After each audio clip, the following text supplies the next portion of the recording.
यांनी इथे येऊन वेगळी भूमिका घेतली आणि मोर्चा सहभागी न होता जिल्हाधिकारी कार्यालयावर धरणे करणार, हा मोर्चा राजकीय नाटक आहे असं वेगळी म्हणजे काय? ते आज जिल्हाधिकारी कार्यालयात जाऊन ठिय्या आंदोलन करणार आहेत, मोर्चा सहभागी नाही होणार. नाही नाही असं म्हणजे मला माहित नाही, पण तुम्ही म्हणताय तर असं नाही व्हायला पाहिजे ना. शेवटी जनतेचा मोर्चा आहे सगळ्यांचा, असं नाही ना. म्हणजे काय हे वेगळे पण दाखवायची काय आवश्यकता नाही. त्यांचं श्रेय ते करतायत, जनता करतायत म्हणून मानतायत, पण त्यात काही दुमत असंच आज जनतेबरोबर राहायला पाहिजे. राजकीय नेते असल्यामुळे मी जाणार नाही. राजकीय नेत्याचा फेत्याचा काय संबंध आहे? जनतेचा मोर्चा जिल्ह्यातल्या सगळे सहभागी व्हायलेत, आम्ही पण व्हायलो. आम्ही सुद्धा कधी येत नाहीत मग यांच्यात, आम्ही कधीच येत नाही त्यांच्यात.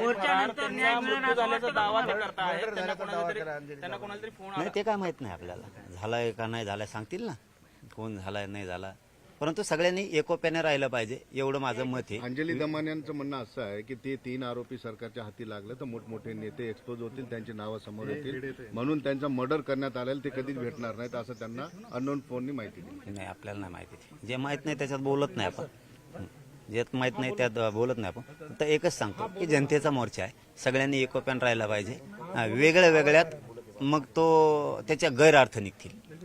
वेगळे वेगळे जनता आली, सगळ्यांनी जनतेत सहभागी. नेत्याचा फेत्याचा काय संबंध आहे कोणच्या?